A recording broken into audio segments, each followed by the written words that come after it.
আমরা আসলে আজকে অনেক দিন পরে ফ্রেন্ডরা মিলেই বের হয়েছি, আমরা 3 ফ্রেন্ড। কারণ আসলে ভালোবাসা দিবস তো শুধু যে ছেলে বা মেয়ের তা না, সবাইকে নিয়ে ভালোবাসা, সবাইকে নিয়ে বসন্ত। তো আজকে আমাদের প্ল্যানই ছিল যে আমরা সকাল থেকে 3 ফ্রেন্ড মিলে বের হব।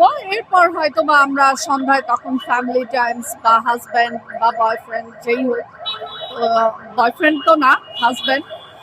তো এই জন্যই আমরা একসাথে বের হয়েছি আজকে অনেক বছর পরে। না, ফুল কিনিনি, ভালোবাসার মানুষ আমাকে ফুল দিয়েছে, আমার কেনা হয়নি, কিনবো হয়তো। আপনাকে দিয়েছি কিন্তু আপনি দেন না, আমি দেইনি। কারণ কি তাহলে আপনার ভালোবাসা কি কম? না, ভালোবাসা আসলে কম ঠিক বলা যায় না। সে হয়তো আপনাকে বেশি ভালোবাসে। হ্যাঁ হ্যাঁ, হতে পারে। সেই জন্য ফুলটা আগে সারপ্রাইজ দিয়েছে। আপনি তাহলে দিবেন কিনা? হ্যাঁ, অবশ্যই দিব। কেমন লাগছে আজকের দিনে?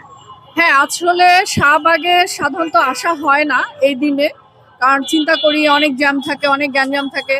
তো মনে হয়েছে যে না, ইলেকশনের পরে একটু হলেও ফাঁকা থাকবে, আমরা একটু ফ্রিলি আজকে এই জন্য ফুলের এইগুলাতে এনজয় করতে আসছি। ভালোই লাগছে।